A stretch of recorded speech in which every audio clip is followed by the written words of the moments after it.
now that spring is in the air. It's time to get outside, and even if it's just for a bit of a stroll.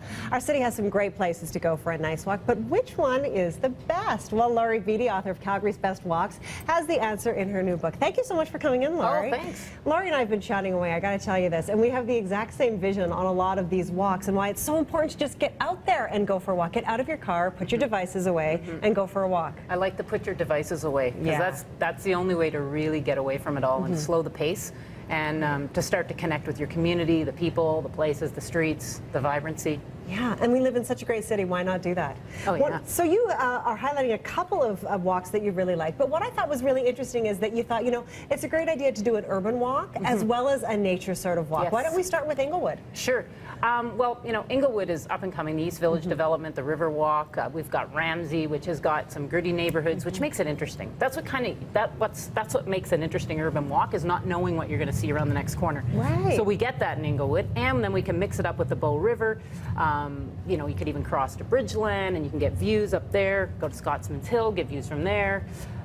Yeah, it's just a good mix. It is. And even if it's an urban walk and you're checking out all these new cafes and antique stores, you're still seeing nature as you walk along the riverbank too. Yeah, right? the rivers that, you know, there's lots of river activity on all the walks, and so you get the nature feel, but you can also go on to 9th Avenue and do a bit of shopping, go for a coffee, and then head back into nature again. Wonderful. And one of the things I love about your book too is you say, I don't have a separate section for kids, because all of these walks are kid friendly. Kids should be out there walking. Right. I started to put a kids section, and then it turned out every walk was a kid friendly walk, and I thought, well, that's not necessary then. My kids have been immersed in this walking world since they could, well, not walk. That's me too. And it's really just about pacing and finding some treasures along the way, like a playground, an ice cream stop. Make it fun. You don't have to do the whole route. You can do part of the route. But it's planting the seed of movement on foot as opposed to in the car. Absolutely, on foot. I love it.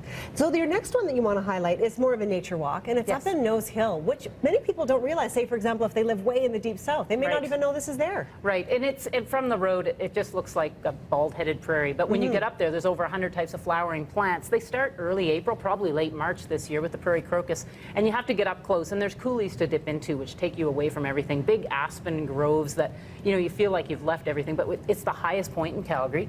The views are phenomenal. It's just, you know, it's massive area of just nature that you can sink yourself into. Wonderful.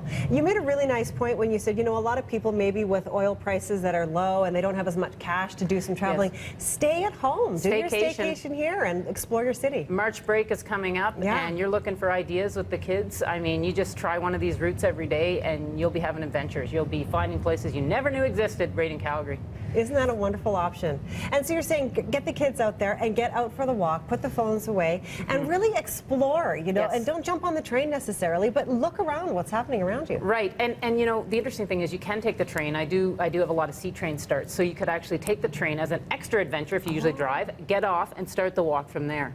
You know, and if you're doing the Inglewood route, a friend of mine did it yesterday. She said, and we enjoyed the flapper pie at the Blackfoot Cafe at the truck stop. I love the truck stop. The Cafe Rosso that's hidden in Ramsey that you don't even know about, that you stop for a little coffee and then you head up to Scotsman's Hill. And it was like, she's lived here most of her life and she'd never walked in that area. She loves to walk. She didn't know. And there you go. And there's so many communities, right? Oh, yeah. And of course, they're all in your book here. Where do we find you?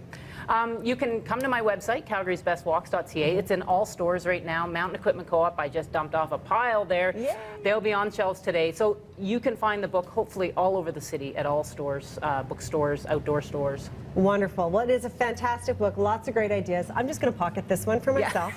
Right there. Thank you very much. Thanks so much, Lori, for coming in.